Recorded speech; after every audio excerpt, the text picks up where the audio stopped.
Videli sme tých, ktorí vystierali ruky,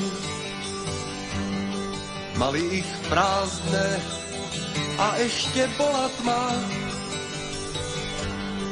Po našich uliciach odtedy prešli veky, prebudili sme sa zo zlého sna. Slúbili sme si lásku, slúbili vravieť pravdu len, slúbili sme si vydržať, slúbili sme si nový deň. Tí mladí za nás vystreli prázdne ruky, za nás boli bití, za naše mlčanie. Po našich uliciach odtedy prešli. Ahojte kamaráti, známi, priatelia, ale aj nepriatelia. Dnes je 17. novembra, tak by som sa trošku chcel vyjadriť k tej téme. Pôvodne som nechcel, ale keďže vidím, koľko ľudí miluje socializmus a komunistický režim, ktorý zavraždil viac ľudí na planete ako nacistický režim aj s inými režimami dokopy, a ktorý vlastne dodnes prebýva v ľuďoch. Ľudia a ich spomienky sú veľmi krátke. To je psychologicky dokázateľné. Ľudia sa pamätajú, terajší ľudia, ktorí boli mladí, ako ja som bol mladý koncom 60., začiatkom 70. rokov, si pamätajú len to obdobie, kedy trošku začal stúpať socializmus, pretože v 50. rokoch bol obrovský hlad. Ja som vtedy síce nežil, ale moja babka a moja mamka žila a rozprávali mi, že ako to bolo, ako stáli v radoch na chleba, na rohlíky, na mlieko, niekedy aj celé hodiny, a keď sa dostali na radu, tak ostali im 2-3 rohlíky, keď vôbec. A mäso a takéto veci už aj nehovoria. Boli prázdne pulty úplne, čiže doslova bol hlad. Hej. Toto obdobie potom v 60. rokoch, koncom 60. rokov, keď nastúpil Dubček, tak sa snažil niečo zmeniť a dovolil chovať zvieratá a tak. To je proste, poznáme to. A v tých 70. rokoch sa začalo stúpať a v 80. rokoch dosiahli vrchol komunisti v Československu a boli sebestační v potravinách 98%, keď sa dobre pamätám. To isté bolo aj v Maďarsku, avšak sa to udialo trošku skôr, pretože tiež 50. roky boli strašné, ľudia hľadovali. Detko mi hovoril mi školci, aj babka tu žila od 66. aké to tu bolo, a preto vlastne, aj preto, lebo každý si myslí, že revolúcia bola len preto, lebo proti Sovietskému zväzu, nie. Revolúciu hlavne preto urobili ľudia, lebo hlad prinúti ľudí konať, a hlad bol taký v 56. roku, že fakt nemali čo jesť na ľudia, bolo strašne veľa žobrákov, takže komunizmus začal kolabovať, alebo socializmus začal kolabovať, a tak vznikli zbury na oslobodenie sa od socialistov, od komunistov, od komunistického režimu a samozrejme aj od sovietov. Vieme, ako to dopadlo, žiaľ porazili toto povstanie, ale Kádár, keď nastúpil, on bál sa toho, aby sa to nezopakovalo všetko, a tak urobil niektoré menšie ústupky, dovolil súkromníctvo, súkromníci mohli zamestnávať najviac 20 ľudí, takisto poľnohospodárstvo, hospodárstvo, zvieratá chovať a tak. V 50. rokoch chovali v pivniciach potajomky a zabíjali svine, aby mohli čeliť, to bolo zakázané, to bolo trestné, za to bolo tvrdé väzenie a konfiškácia komplet majetku. A tak toto dovolil, a tak začalo kvitnúť takisto, pomaličky postupne, Už v 60 rokoch už bolo všetko tu tu bol trošku iný ten socializmus, ale to bol predsa len socializmus a predsa len diktatúra jednej a tej istej strany a navyše v 70 rokoch Kádár zobral požičky, na ktoré potom doplatil, ale v 80 rokoch, keď bol vrchol v Československu, začiatkom 80 rokov, koncom 70 začiatkom 80 rokov, vtedy vlastne začala vyprázdňovať aj štátna kasa. Kto rozprával, že to sú blúdy, že neboli bohatí. Len sa spomente tí, ktorí sú z Košic alebo do Košic cestovali, koľko stavieb stálo, hotel, centrum, všešportoviare, stáli stavby doslova, to sú len dve príklady, ale také boli po celom Československu mnoho, pretože neboli peniaze na ich dokončenie. Peniaze sa minuli, aj keď začiatkom 80 rokov ešte Rothschildovské banky dali nenávratnú inekciu socialistickým alebo komunistickým krajinám, medzi iným aj Československu, čo dneska sa smejú z toho ľudia, ale bolo to tak, to sa dá dokázať ľahko. Čiže vtedy dali inekciu aj Maďarsku, aj Československu, že Maďarsko ich rýchlejšie minulo a potrebovali oživiť ešte hospodárstvo a tak si zobrali aj požičku. Ale z tej požičky to neinvestovali na návratné veci, ale investovali do stavieb. Čiže minuli sa tiež rýchlo a ku druhej polovici 80 rokov proste už krachovalo. Komunisti už to vedeli, už prichádzali na to a tak milé radi pustili z rúk žezlo, ako sa povie, vedenie. Vtedy sa už vytvorila medzi komunistami jedna silná, bohatá vrstva, ktorí dneska hovorí, že komunisti toto nemali a to boli nesmierne bohatí ľudia, aj v Maďarsku, aj v Československu, ktorí si nahonobili obrovské majetky, podvodmi, krádežmi a všetkým možným, ale nevedeli ich zlegalizovať nejak a nevedeli sa tak ukazovať. Tak zorganizovali prevraty, ale nie len na svoj vlastný podnet, ale aj na cudzí, na podnet zvonku.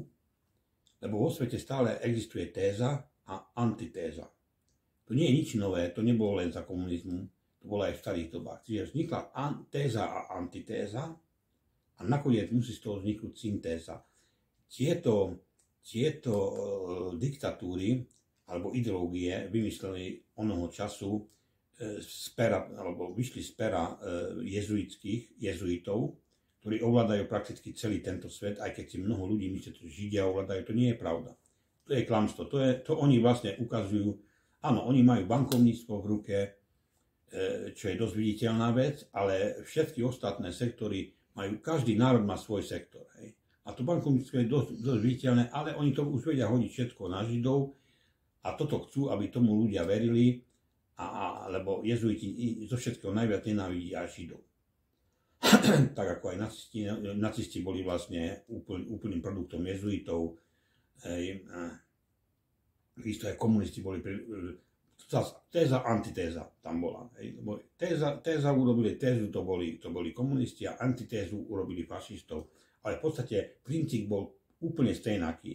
Len inde dali prízvuk, inde niečo vyšli, lebo obidve diktatúry používali socializmus ako prechodný systém vo svojom politickom systéme a socializmus nevymysleli ani fašisti, ani komunisti. Socializmus vymysleli talianskí nacionalisti a stamaťo oni prevzali ten socializmus a aplikovali do svojho systému. Takisto aj komunisti, takisto aj fašisti.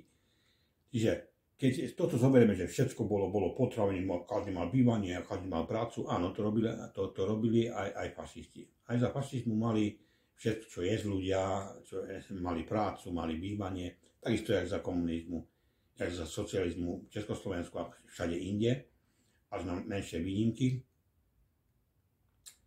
Ale to bol princíp. Téza, antitéza.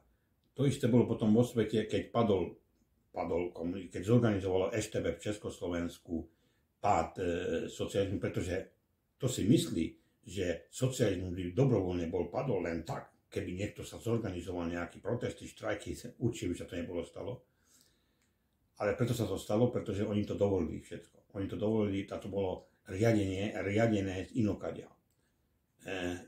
Z pozadia, určitou mocou to bolo riadené všetko, aby to tak bolo. Téza, antitéza a vznikla syntéza.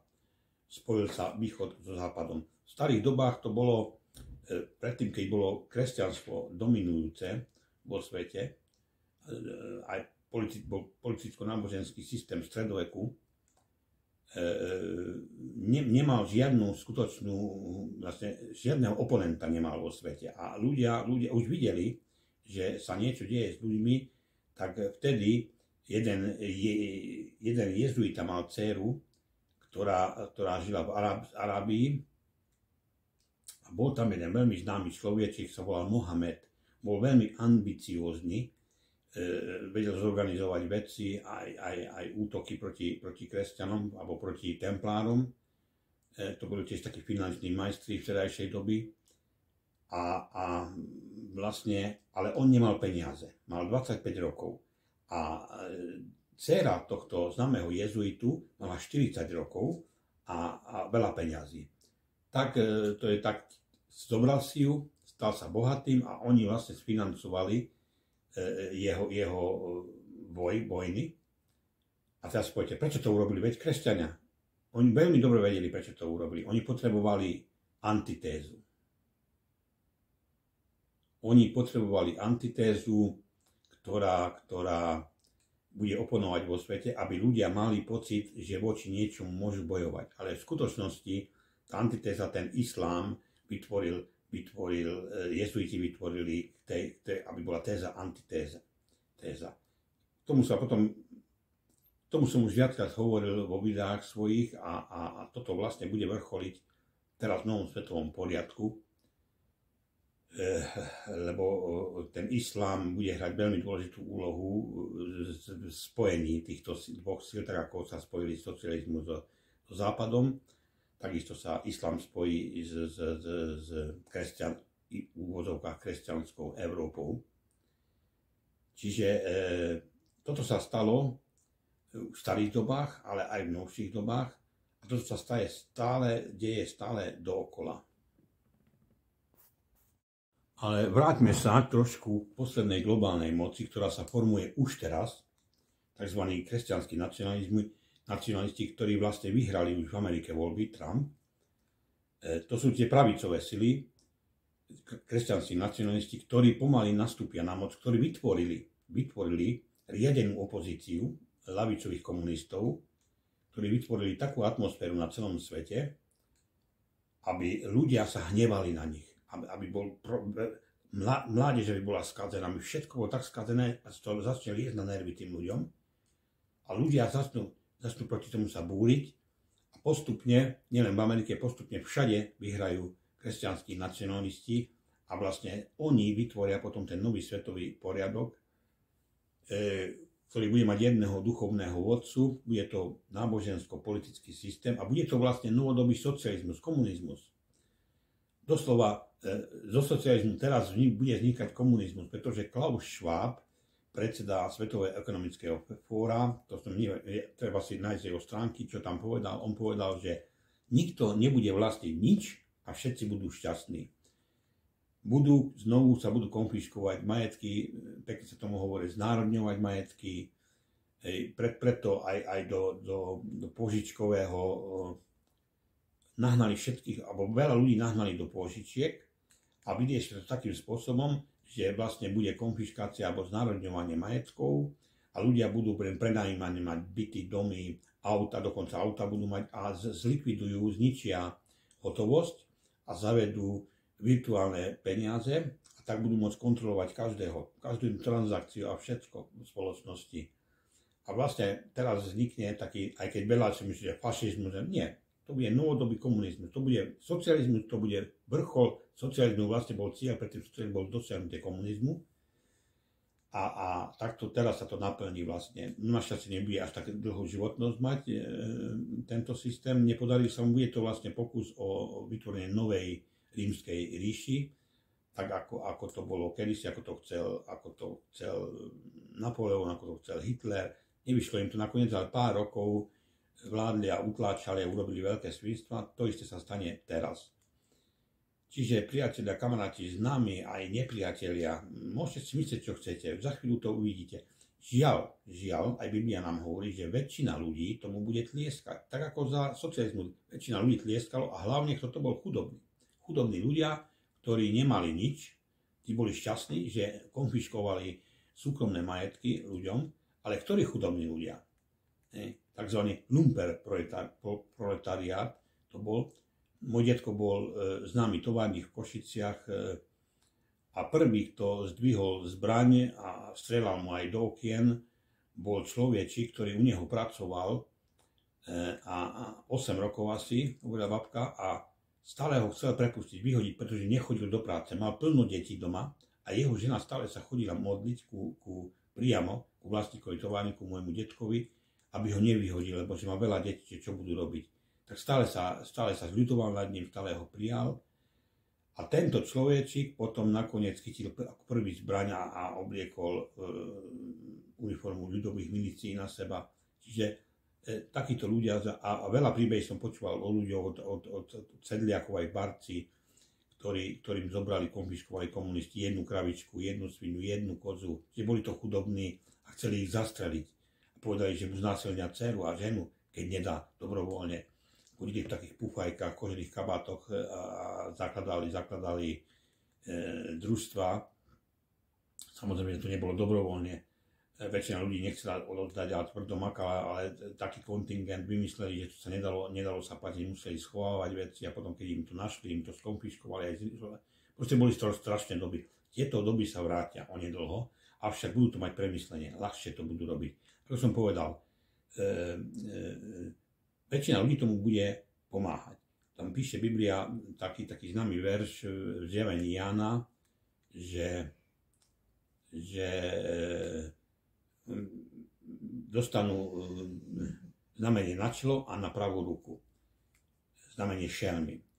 Na čelo to nebude samozrejme viditeľné, žiadne znamenie, žiadne digitálne znamenia, také ako hovoria mnohí, ale to bude na čelo pretože tí ľudia budú premýšľať ako šelma, ako tá vláda a bude im pomáhať, ako za komunizmu, tí proletári, pomáhať mu, budú veriť tomu systému, a budú pomáhať. A na pravú ruku budú takí ľudia, ktorí nebudú veriť tomu systému, ani sa im nebude veľmi páčiť, ale urobia všetko preto, alebo tak, ako to vyžaduje systém, aby im ostala práca, aby im ostalo bývanie, auta a všetko. Čiže, priatelia, kamaráti, tí, ktorí platíte za socializmom, onedlho sa to vráti naspäť, za komunizmom a vtedy som zvedavý, že čo poviete, keď vám skonfiškujú, lebo každému skonfiškujú majetky. Ja som jedného počul, ktorý mi hovorí, ja dám dobrovoľne. Uvidíme, či dáš dobrovoľne to, na čom si pracoval celý život a ti to skonfiškujú.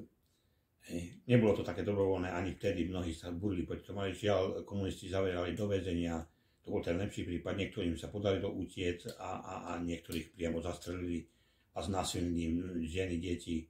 Proste boli to hrozné časy, strašné časy. Môjho detka odnesli toho času na Gulag do Sovietskeho zväzu. Hrozné niečo. Proste toto som chcel povedať k tomu 17. novembru. To ospevuje komunistov, za chvíľu sa vrátia, ale vlastne toto všetko oni zorganizovali, aby mohli zlegalizovať svoje majetky, ktoré nakladli a mohli sa ukazovať v nich, kto vládne. V parlamente dnes sú buď deti komunistov, alebo vnúci komunistov, alebo priamo ešte pár komunistov. Tak to je stále a také to bolo. Oslobodenie od žiadneho človeka neexistuje. Oslobodenie prichádza jedine od Pána Boha. Ahojte, majte sa.